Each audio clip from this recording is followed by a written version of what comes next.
kwamba Yesu anakuja kuchukua mahali pa mnyama aliyekuwa anaitwa kondoo, lakini amekuja yeye. Na ndio maana sasa kwa kuja yeye haji tena na ile damu ya kondoo ambayo ndio kwenye kitabu cha mambo ya Walawi imekatazwa, na hiyo kwa sababu ilitakiwa ifanyike hivyo mara nyingi, na ndio maana alikuwa anatoa sadaka mara nyingi. Lakini ya Yesu yenyewe ni ya mara moja tu. Tusome kitabu cha Waebrania. Hapa naeleza tofauti baina ya damu ile ya kwenye kitabu cha mambo ya Walawi ya Agano la Kale na damu ya Yesu ambayo ndio hawa wahadhiri wa Kiislamu wanaendelea kuihoji. Kitabu cha Waebrania sura ya 9, nitasoma ule mstari wa 13 na wa 14. Anasema, kwa maana ikiwa damu ya mbuzi na mafahari na majivu ya ndama ya ng'ombe walionyunyuziwa wenye uchafu utakasa hata kusafisha mwili, basi si zaidi damu yake Kristo, ambaye kwamba kwa Roho wa milele alijitoa nafsi yake kwa Mungu kuwa sadaka isiyo na mawaa, itawasafisha dhamiri zenu na matendo mafu, mpate kumwabudu Mungu aliye hai, na kwa sababu hii ni mjumbe wa agano jipya. Sasa unaona tofauti hiyo, kwamba Yesu mwenyewe ndio aliyejitoa awe sadaka. Ndio maandiko yanavyosema, alijitoa nafsi yake kwa Mungu kuwa sadaka isiyo na mawaa. Maana ile ya wanyama ilikuwa na mawaa, ingawa damu ilitumika, lakini bado ilikuwa na matatizo. Ndio maana Yesu alivyokuja, ingawa ni binadamu, lakini anafafanuliwa na maandiko kwamba ni mwana kondoo, lakini ni mwana kondoo anayetakiwa kufanya kazi ile ile ambayo ilifanyika na wale wanyama halisi waliokuwa na miguu minne. Kwa hiyo kama ile damu, maandiko yanasema kwamba iliweza kutakasa kwa sehemu, ile damu ya wanyama, asema si zaidi sana damu yake Yesu Kristo. Kwa hiyo kumbe damu ya Yesu ni ya msingi sana, ila hatuipati kama ile ya wanyama. Ndio maana leo tunaipata kupitia mkate na divai. Na Yesu alisemaje kuhusiana na namna sasa ya kubadilisha kutoka damu ya mnyama na kuileta kwamba damu yake mwenyewe ambao sisi wafuasi wake tunaipokea kupitia kinywaji na divai. Nisome hapa kwenye Injili ya Yesu kama ilivyoandikwa na Mathayo, maelezo ya Yesu mwenyewe. Mathayo sura 26, nitasoma mstari wa 26 mpaka 29. Anasema, nao walipokuwa wakila, Yesu alitoa mkate, akabariki, akaumega, akawapa wanafunzi wake, akasema, twaeni mle, huu ndio mwili wangu. Akakitoa kikombe, akashukuru, akawapa, akisema, nyweni nyote katika hiki, kwa maana hii ndio damu yangu ya agano, imwagikayo kwa ajili ya wengi kwa ondoleo la dhambi. Hii ndio damu yangu ya agano, imwagikayo kwa ajili ya wengi kwa ondoleo la dhambi. Hapa Yesu ametoa vitu viwili. Ametoa mkate na ametoa na kikombe cha divai. Na ndio maana hata sisi leo tunavyotumia, tunaposema hii ni damu ya Yesu, lakini kimsingi tunatumia divai, ambayo katika fumbo la asili ya imani au fumbo la imani, unapotumia kile kinywaji ambacho na Yesu alikuwa anakionyesha katika ulimwengu wa roho, kile kinabadilika kikiwa kinawakilisha damu ya Yesu halisi. Kwa nini? Kwa sababu unaposoma kwenye kitabu cha Kumbukumbu la Torati, Kumbukumbu la Torati ile sura ya 32, nitasoma ule mstari wa 14. 32:14, sikiliza Torati ilivyosema. Inasema hivi: siagi ya ng'ombe na maziwa ya kondoo, pamoja na mafuta ya wana kondoo, kondoo waume wa kibashani na mbuzi, na unono wa ngano iliyo nzuri, ukanywa divai damu ya mzabibu. Ukanywa divai damu ya mzabibu. Kwa hiyo kumbe zabibu ni nyekundu, na ukizikamua kile kinywaji chake au juisi yake inayotoka inakuwa nyekundu. Kwa hiyo kumbe toka Agano la Kale ikaonyesha kwamba kutoka kwenye divai kile unachokikamua kile kinywaji kinakuwa chekundu. Na ndio maana huko Yesu akasema kikombe cha divai ambayo ndio tunatumia leo, lakini kile tunachokinywa kinawakilisha kiroho damu ya Yesu halisi. Kwa hiyo tofauti ya wale wanaotuhoji sasa kwamba kwa nini Wakristo mnakunywa divai mnasema ni damu ya Yesu, kwa sababu Yesu mwenyewe ndiye aliyebadilisha, akatoa kutoka kwenye damu ya mnyama akaleta kwenye damu ya divai, ambayo juisi yake ile sisi tunapokunywa, tunaposhiriki meza ya Bwana au sakramenti takatifu, tunashiriki kabisa damu ya Yesu, lakini ikiwa inawakilishwa katika divai. Kwa sababu kwenye Agano la Kale palisema usile damu. Ile ilikuwa damu ya nini? Ile ilikuwa damu ya wanyama. Lakini pia labda niangalie hawa wanaohoji sasa, na mimi napenda nihoji hawa wanaohoji kwamba kwa nini Wakristo tunatumia damu ya Yesu. Hapa nimefafanua kwamba sio damu ya Yesu halisi, ni divai ambayo inatoka kwenye matunda ya mizabibu kama maandiko yalivyosema. Lakini mbona na hawa wanaohoji, hususan rafiki zangu wa Waislamu ambao wao wanajifanya wanafundisha habari ya Freemason wakihusianisha na Ukristo, na kupitia kwenye hoja hii ya damu wanasema kwamba unaona Freemason wanatoa kafara za damu na Wakristo nao makanisani kwao wanashiriki damu, kwa hiyo Freemason na Ukristo ni sahihi. Lakini hapa nimekufafanulia kwamba hicho hamna. Kwa sababu gani? Freemason wanatoa kafara za damu, kama vile nilivyoeleza kule awali na jinsi ambavyo Waislamu wanafanya. Lakini sisi wa Kristo, Yesu hatumtoi kafara tena, yeye alitolewa mara moja. Kinachotokea leo ni kwamba divai tunayoitumia inawakilisha ile sadaka ya damu ambayo imetajwa katika maandiko, tofauti na Freemason ambao wao mpaka leo wanaendelea kufanya hicho kitu, na Waislamu ambao mpaka leo na wenyewe wanaendelea kuua watu na kutoa damu zao ili ziweze kumwagika. Sasa hawa wanaohoji, hebu tusome kwenye Qur'ani. Nataka nisome hapa aya alafu na mimi nitauliza swali kwamba wewe unayehoji habari ya damu kwa Yesu, na wewe hiki ndani ya Qur'ani ni kitu gani? Ninasoma Qur'ani katika surat Bakara ni sura ya pili, yani ng'ombe jike mwenye rangi ya njano. Ninasoma aya ya 173. Aya hii inaeleza Muislamu ameruhusiwa kula nini na haruhusiwi kula nini na kwa mazingira gani. Aya hiyo inasema hivi: yeye amekuharamisheni mzoga tu na damu na nyama ya nguruwe na kilichotajiwa katika kuchinjwa kwake jina la asiyekuwa Mwenyezi Mungu. Lakini aliyefikwa na dharura ya kula vitu hivi, yani damu, mzoga na nyama ya nguruwe, bila kutamani wala kupita kiasi, yeye hana dhambi. Hakika Mwenyezi Mungu ni mwingi wa kusamehe na mwingi wa kurehemu. Qur'ani hapa inasema Muislamu akipatwa na njaa, kwa Kiarabu njaa hii inaitwa mahamaswatin. Ndo njaa hii iliyotajwa kwenye aya hii. Kwa hiyo kwamba Muislamu akikutwa na njaa hii anaweza kula damu, akala mzoga, akala na nyama ya nguruwe. Sasa ukisema damu na mzoga, binadamu hawi mzoga. Mzoga ni wa mnyama na nguruwe ni mnyama. Kwa hiyo manake damu ya hivi vinavyotajiwa hapa ni damu ya mnyama, tofauti na ya Yesu ambayo yenyewe imegeuka inatokea kwenye divai. Lakini hawa ni damu ya mnyama mwenyewe, Muislamu anaambiwa kula. Kwa hiyo mambo ya Walawi ile tuliyosoma sura ya 3 aya ya 17 ndio ilikuwa inakataza mambo haya ambayo Qur'ani imekuja inawaambia Waislamu wale. Mbona wao hapa hatujasikia wakilalamika kwamba kile ambacho Wakristo waliambiwa, japo wao ni kwenye divai tu, sisi Waislamu tumeambiwa tule damu kabisa? Qur'ani ndio imethibitisha hivyo. Ufafanuzi wa aya hii unasemaje? Na ufafanuzi huu umefanywa na mwanazuoni mkubwa wa Kiislamu kuliko hata wao wanaofundisha mambo ya Freemason. Huyo mwanazuoni anaitwa Sheikh Abdallah Saleh Farisi. Huyo alikuwa kadhi mkuu wa Zanzibar, baadaye akawa kadhi mkuu wa Kenya. Ameandika nini katika ufafanuzi wake mwanazuoni huyu? Anasema hivi: hapa Mwenyezi Mungu anatupa habari kuwa wanyama wote wanafaa kuliwa ila hawa wanne tu basi. Na hata hawa kama mtu akishikwa na njaa ya kufa atapata ruhusa kuvitumia kwa kiasi cha kuondosha tu hiyo njaa, sio kushiba hasa. Kumbe hivi vitu vilivyotajwa hapa ambavyo kwenye kitabu cha mambo ya Walawi vimekatazwa kabisa kwa Muislamu, yeye hata akishikwa na njaa kama hii nilisema ya mahamaswatin anatakiwa kula.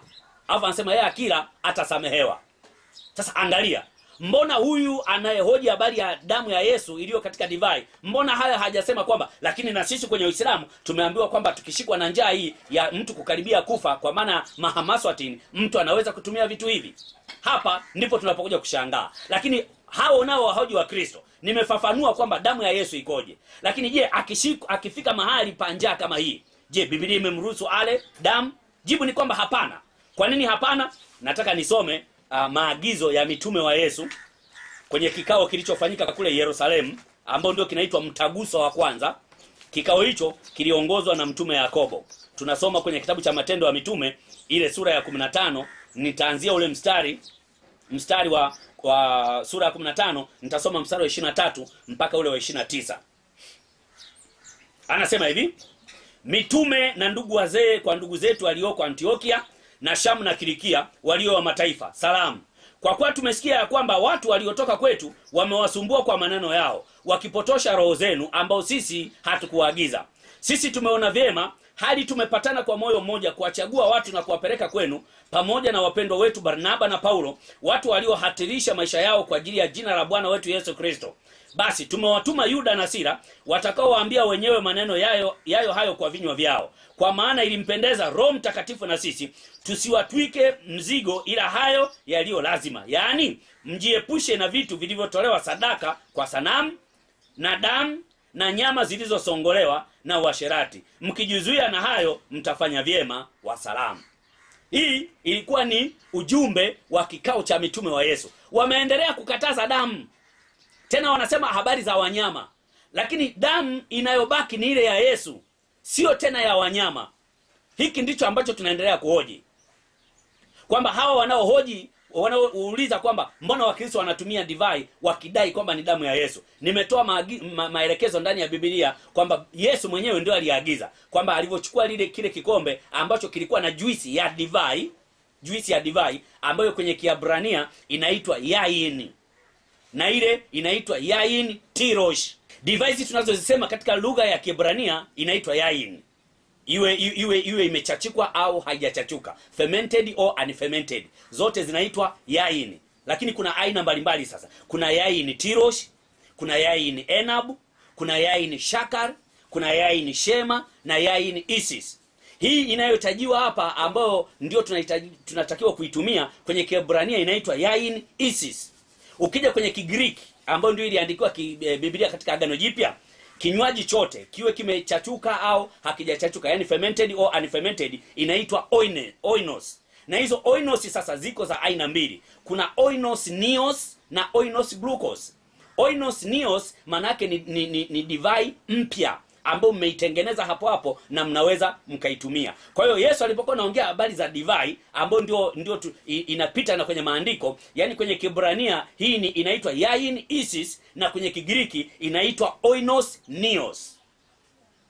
Hivi ndivyo vinywaji ambavyo vinawakilisha au vinasimama mahali pa damu ya Yesu, wala sio mnyama mwenyewe kama vile ambavyo Waislamu hawa wafundishaji wa Freemason wamekuwa wanadai. Lakini tumeona wao kwenye Qur'ani sura ya 2 ya 173 wao bado wanaambiwa waendelee kutumia damu ya wanyama, na ndio maana leo hata wakienda hija wanachinja wanyama wengi sana. Kwa nini? Kwa sababu damu ndicho kinachohitajika, lakini wanapohitaji ile damu kwao haina faida yoyote.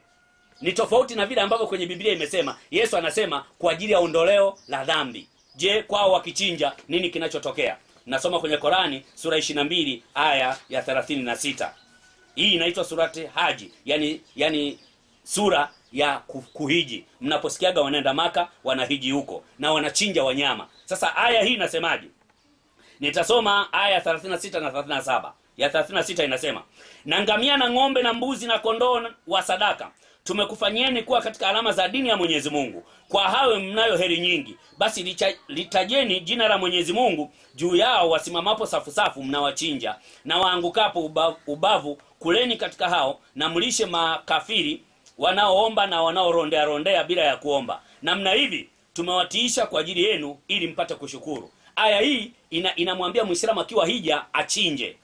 Sasa unapochinja lazima utapata vitu viwili. Kwanza utapata nyama, kwa maana mnyama yule aliyekufa, lakini pia kuna damu. Sasa aya 37 inasema nini juu ya nyama hiyo na damu? Aya inasema hivi, nyama zao wanyama hao wanaochinjwa hazimfikii Mwenyezi Mungu, wala damu zao, lakini inamfikia kwake Mwenyezi Mungu yani utawa yenu. Namna hivi tumewatiisha kwenu ili mumtukuze Mwenyezi Mungu kwa sababu ya huku kukuongozeni, na wape habari njema wafanyao mema. Angalia, hawa Waislamu ingawa wanaenda hija na wanachinja wanyama na damu inamwagika, Qur'ani inasema hiyo damu wala nyama kwa Mungu havifiki.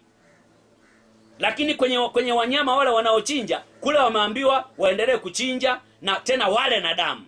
Kwa hiyo kumbe wanakula damu ambayo kwa Mungu haifiki, kwa sababu wale wanyama wamewachinja na wameambiwa wakiwa na njaa ya mahamaswatini wale, lakini ile damu kwa Mungu haifiki. Na ndio hawa ambao leo wanahoji habari za damu ya Yesu, wakati Yesu leo hivi tunavyoongea mimi na wewe na unanisikiliza, Yesu yuko mbinguni. Kwa hiyo damu yake ambayo imesema kwamba itatutakasa na dhambi zote, Yesu yuko hai, yuko mbinguni. Lakini ni Waislamu hawa wanahoji juu ya habari ya damu ya Yesu ambaye Yesu yuko mbinguni, badala ya kujisikitikia juu ya hii damu ya wanyama ambao hata Biblia imeikataa kwamba haifai kabisa na ni dhambi mbele za Mungu. Kumbe hata Qur'ani inathibitisha kwamba hata wakienda hija wakitumia hizo damu wala nyama kwa Mungu haifiki. Kwa nini unahoji? Na kwa nini usihoji kwanza habari ya kitabu chako cha Qur'ani, unakimbilia kwenda kuhoji habari ya Biblia? Wewe Muislamu naye nisikiliza sasa, haya yatafakari sana kwenye akili yako, na ikibidi chukua hatua, mkimbilie Yesu. Lakini mbali ya Qur'ani inavyosema kwamba Waislamu wanaweza kala damu kama tulivyosoma kwenye ile Qur'ani sura ya 2 aya 173, kitabu hapa pia ninacho kingine kinaitwa Majibu kwa Wasiokubali. Kitabu hiki kimeandikwa na Sheikh Muhammad bin Ismail Baire, huyu ni wa Dar es Salaam. Ukisoma ukurasa wa 15 ananukuu hadithi moja katika fiki inasema hivi, Malik bin Sinan radhiallahu anhu alikunywa damu ya nabii sallallahu alaihi wasallam, akasema mwenye kutaka kumtizama mtu wa peponi amtizame Malik bin Sinan, kwa kuwa kanywa damu yangu, na mwenye kuchanganyika damu yake na ya kwangu, huyo hatochomwa na moto. Kumbe Muhammad mtume wa Waislamu naye anataka Waislamu munywe damu yake, eti msiende kwenda kuchomwa moto. Hivi wewe mhadhiri wa Kiislamu na nyinyi watu wa wahadhiri wa Kiislamu wa Mombasa, mnapohoji Wakristo wanavyokunywa damu ya Yesu ambayo tumeonyesha kwamba hiyo inatokana na divai, kwa nini hamhoji habari ya hii damu ambayo na Malik bin Sinan alikunywa inayotoka ndani ya mwili wa mtume wenu mwenyewe? Sasa huko mbona hujahoji, unaenda kuhoji habari ya damu ya Yesu? Lakini damu ya Yesu tumefafanua kwamba hiyo inamaanisha nini kiroho na inamaanisha nini katika maisha ya watu. Ungejihoji na wewe huku kwa mtume wako anayeruhusu watu wanywe damu. Huku ni kuonyesha kwamba hamjui kitu mnachokisema. Nimekueleza yote haya kwa sababu gani? Kama tulivyoona kule nyuma kwamba Ufrimasoni na Uislamu mambo yao ni kuendesha kwa siri ili watu wasiweze kujua. Ninajua na haya ambayo nimekueleza sasa, angalau mengine najua hata wewe ulikuwa uyafahamu, huenda yatakushtua. Hata wewe ambaye ni Muislamu, huenda ulikuwa uelewi Uislamu wako. Huenda hata wewe ni Mkristo, ulikuwa uelewi kwamba Uislamu una ushirika gani na Freemason. Lakini nimeyafanya haya kwa sababu kwa upande wangu mimi nimeagizwa na Bwana Yesu ndani ya Biblia kwamba yale ya siri tuyaweke nuruni. Kwenye kitabu cha Injili ya Mathayo ile sura ya 10 mstari wa 27, Yesu anasema hivi, niwaambiaro ninyi katika giza, lisemeni katika nuru, na msikiaro kwa siri, lihubirini juu ya nyumba. Hapa ninachokifanya, yale yaliyokuwa siri kule chini ambayo wengine walikuwa wataki yajulikane, mimi nimeyatoa hadharani na kuyaweka juu ya nyumba. Na kwa sababu ninajua Yesu aliyeagiza haya, na habari ya damu yake, habari ya yeye kuwa jiwe kula pembeni ambalo lilikataliwa na waachi ambao ndio Freemason, ninajua kabisa kwamba Yesu atalisimamia neno lake, na Yesu atasimamia watu wake, na wale wote ambao wataendelea kumfuata yeye watakuwa salama kwa upande wake. Mungu akusaidie kufanya maamuzi yaliyo mazuri. Mungu akusaidie kutafakari bila ushabiki, kama vile ambavyo tumejaribu kukueleza, bila ushabiki wowote, na Mungu atakubariki sana. Mfanano mwingine baina ya Freemason na Uislamu tunauona katika zile alama ambazo unaona katika Uislamu. Kuna alama ya mbuzi, kuna alama ya kondoo, na kuna alama ya ng'ombe, kwamba hivi ni alama katika dini ya Uislamu, kwa maana katika dini ya Mungu wa Waislamu. Ninayasoma hayo kwenye Qur'ani sura ya ile 22 inaitwa surati Haji. Ninasoma ile aya ya 37, aya 36. Anasema hivi, na ngamia na ng'ombe na mbuzi na kondoo wa sadaka tumekufanyieni kuwa katika alama za dini ya Mwenyezi Mungu. Kwa hayo mnayo heri nyingi. Basi litajeni jina la Mwenyezi Mungu juu yao. Wasimamapo safu mnawachinja, na waangukapo ubavu kuleni katika hao, na mlishe makafiri wanaoomba na wanaorondea bila ya kuomba. Namna hivi tumewatiisha kwa ajili yenu ili mpate kushukuru. Hapa Qur'ani inasema ng'ombe na mbuzi na kondoo wa sadaka tumekufanyieni kuwa katika alama za dini. Kwa hiyo hivi vitu ni, yaani unapoona kwamba kuna ng'ombe na kuna mbuzi na kuna kondoo, kwamba hivi ni katika alama ya dini ya Uislamu. Sasa swali langu nalo hoji, mbona alama hizo ndizo ambazo ziko kwenye Freemason? Kwenye Freemason kuna kichwa cha mbuzi kama unavyokiona kwenye picha hapo. Hicho kichwa cha mbuzi wao wanakiita Baphomet. Yaani ni moja ya alama katika dini ya Uislamu. Kwa sababu alama ya mbuzi iliyopo katika Freemason inayoitwa Baphomet ndio hiyo iliyopo katika Uislamu. Lakini pia kuna ile nguo nyeupe kama unavyoona hapo kwenye picha, mtu unaona amevaa wa Freemason, hiyo nguo nyeupe aliyovaa kama apron hapo chini. Hiyo ndio inawakilisha alama ya kondoo, kwamba wao wanajua kabisa kwamba kuna kondoo kama kafara, wanaiweka kwa namna hiyo. Lakini pia kwenye Freemason kuna alama ya bull, kwa maana ng'ombe dume yule mwenye mapembe makubwa. Sasa na hapa Qur'ani inasema vitu hivyo ndio alama ya dini ya Kiislamu, na vitu hivyo ambavyo ndio alama kwenye dini ya Freemason. Hapa unaona kuna nini? Lakini ukija kwenye Biblia kama tulivyosoma kule awali kwamba alama ya dini ya Kikristo au alama ya Ukristo ni msalaba, kama vile ninavyosema kwenye Wakorinto wa kwanza ile sura ya kwanza mstari wa 18 kwamba neno la msalaba kwao wanaopotea ni upuzi, bali kwetu sisi tunaokolewa ni nguvu ya Mungu. Huu msalaba Freemason na Uislamu wanakataa. Kwa sababu gani? Kwa sababu alama zao zile walizonazo wenyewe zinafanana na ni kitu kimoja. Je, hapo huoni kwamba Freemason na Uislamu ni kitu kimoja? Lakini hebu nimalizie hivi sasa. Mapapa wanasema nini juu ya Freemason? Mapapa wanasema nini? Naomba niwanukuu mapapa hapa na jinsi walivyotoa miongozo yao kuhusiana na kuwaonya Wakristo wasiwende kwenda kujihusisha na Freemason. Kwa mfano, Papa Clementi wa 12, huyu ilikuwa mwaka 1738, yeye aliandika hati inayoitwa In Eminente. Alisema Mkatoliki atakayejiunga na Freemason atatengwa. Pia Papa Benedikti wa 14 mwaka 1751, yeye aliandika hati inayoitwa Providus. Alikilaani kikundi cha Freemason kwa hoja 5: usiri, viapo, kutojali, uadui dhidi ya Ukatoliki na utovu wa maadili. Nimefundisha habari ya usiri na viapo, jinsi ambavyo Freemason unafanana na Uislamu. Kumbe naye Papa Benedikti mwaka 1751 tayari alishaonya. Papa Clement wa 13, huu ni mwaka 1666, aliandika hati yake inayoitwa Christianae Republicae. Anasema hivi: wanaorudufisha uzushi wa Wagnostiki na wa Wanikea. Aliwafananisha hawa wa Freemason kwamba ni watu wanaorudufisha uzushi wa Wagnostiki na wa Manikea. Papa Pius wa 6, huu ni mwaka 1775, katika hati yake inayoitwa Inscrutabilis Divinae Sapientiae, anasema hivi: Freemason wanafundisha kwamba mtu hayupo chini ya mamlaka yoyote. Na kweli kule nilikusomea, wao Freemason wanasema wanamwachia muumini wake, yani kwenda mahali kokote. Kwa hiyo manaka asiwe chini ya mamlaka yoyote. Papa Pius wa 7 mwaka 1821, katika hati yake inayoitwa Ecclesia e Jesu Cristo, akasema kwamba jinsi wa Freemason walivyo kinyume na kanisa. Freemason walivyo kinyume na kanisa, na tumeonyesha kule nyuma jinsi ambavyo wanapinga damu ya Yesu, wanapinga mafundisho ya Yesu na wanapinga Biblia. Lakini pia Papa Leo wa 12 mwaka 1825, katika hati yake Quo Graviola, anasema Freemason wanakataa uungu wa Yesu Kristo, kama vile Uislamu nao unakataa uungu wa Yesu Kristo. Lakini pia Papa Pius wa 8 mwaka 1829, aliandika katika hati yake Traditae Humilitate Nostro, anasema Mungu wa Freemason ni shetani, na hivyo kuwahimiza maaskofu wasivikubali vyama vya siri. Mungu wa Freemason ni shetani. Sasa Papa huyu Pius yeye alisema kabisa, na kama vile na sisi leo tunavyosema.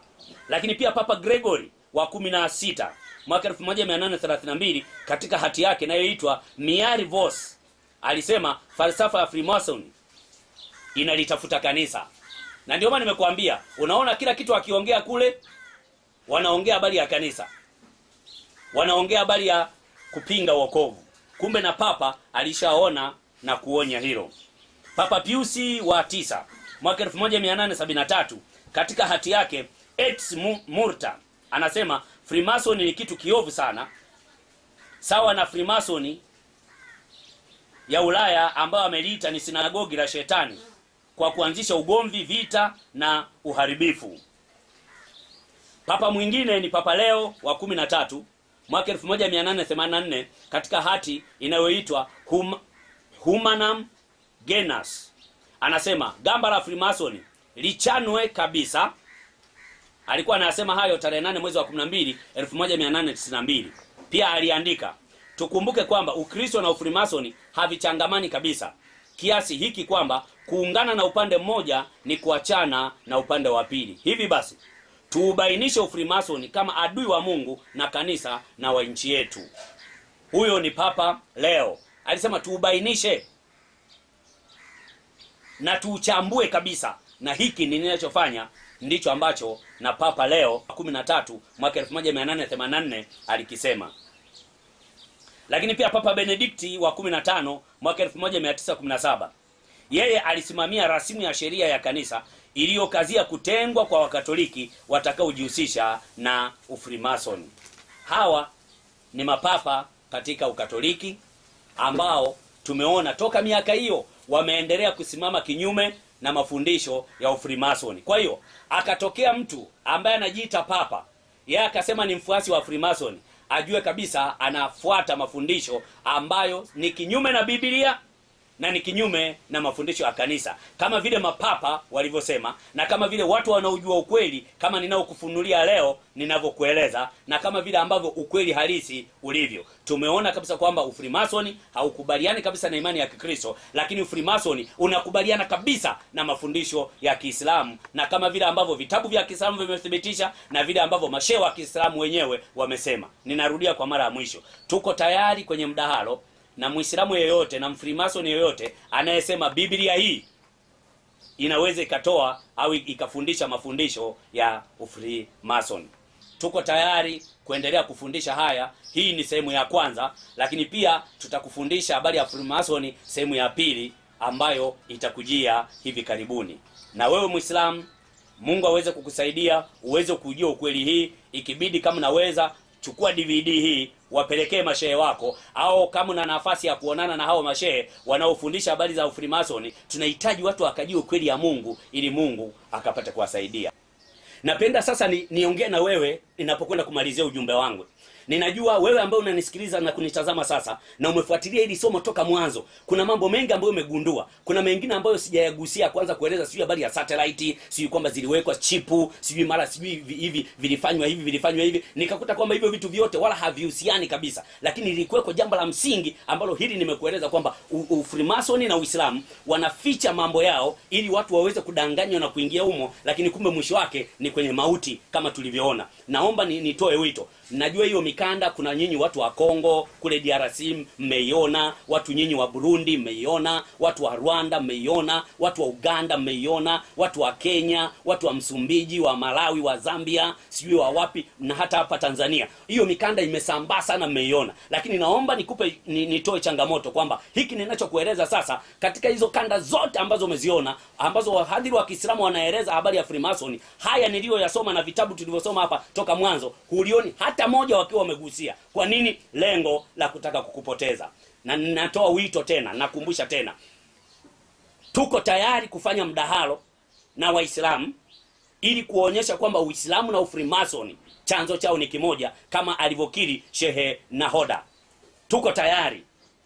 Na hata wengine ambao mngependa tuwaeleze zaidi, maana hili ni somo pana zaidi kutokana na ufinyu wa hivi vyombo vya kurekodia tu.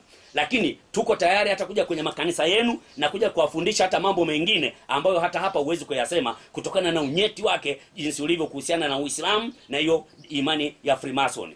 Sisi tuko tayari kwa mdahalo, na kwa sababu namba zetu tumetoa, ile ya Voda na Tigo na Airtel.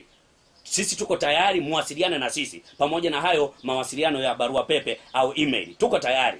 Ninapenda nimalizie na maneno ya Yesu kama alivyosema ndani ya Biblia kwenye Injili ya Yesu kama ilivyoandikwa na Marko ile sura 13 ule mstari wa 31. Ni mstari mmoja tu lakini una nguvu sana. Yesu alisema hivi: mbingu na nchi zitapita, lakini maneno yangu hayatapita kamwe.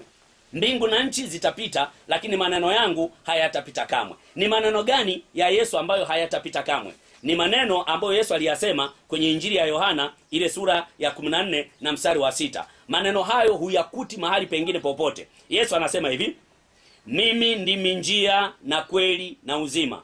Mtu haji kwa Baba ila kwa njia ya mimi. Yesu hakusema mtu haendi, amesema mtu haji kwa Baba. Yaani manake ili uweze kuelewa haya yote lazima ujue kwamba Yesu ni wa muhimu sana katika maisha yako. Tumeona Yesu ndiwe jiwe kula pembeni ambalo limekataliwa na waashi. Hao waashi ni kina nani? Hao waashi ndio hao wanaitwa Freemason. Kwa sababu Freemason maana yake ni waashi, yani wajenzi wanaotumia mawe, na Yesu ndiwe jiwe kula pembeni. Kama hawa wangekuwa marafiki na imani hizo, tungeona Freemason ndio wa kwanza, wangekuwa wa kwanza kumwamini Yesu. Waislamu nao wanapinga kifo cha Yesu, na kila penye msalaba wanasema wanataka kuung'oa kwa sababu ni adui yao. Kwa nini? Kwa sababu Uislamu na Freemason ni kitu kimoja. Lakini wale walio wafuasi wa Biblia na wale walio wafuasi wa Yesu, kama vile ambavyo tumeona na mapapa wameendelea kutoa maonyo kwa wafuasi wao, ndivyo ilivyo hata leo, kwamba yeyote ambaye ni mfuasi wa Freemason ajijue kabisa kwamba ni mfuasi pia wa Uislamu, na yeyote ambaye ni mfuasi wa Uislamu ajue pia kwamba ni mfuasi wa Freemason. Lakini yule ambaye ni mfuasi wa Biblia, Biblia imekataza kabisa, na tumekuthibitishia na umeona haya. Ninaomba Mungu aweze kukusaidia, na kama leo hujaelewa vizuri au na maswali, nipigie kwa namba hizo ambazo zinapita hapo kwenye runinga yako na kwenye DVD yako, au zile zilizoko kwenye hiyo cover ya DVD yako. Nipigie, hata kanisani kwenu tunaweza kuja kufundisha na kufafanua zaidi juu ya semina hii inahusiana na swala hili la Freemason. Mungu wa mbinguni akusaidie, na Mungu wa mbinguni akutumie malaika zake watakao kulinda na udanganyifu huu wa shetani kutoka kwenye Freemason na Uislamu. Amen.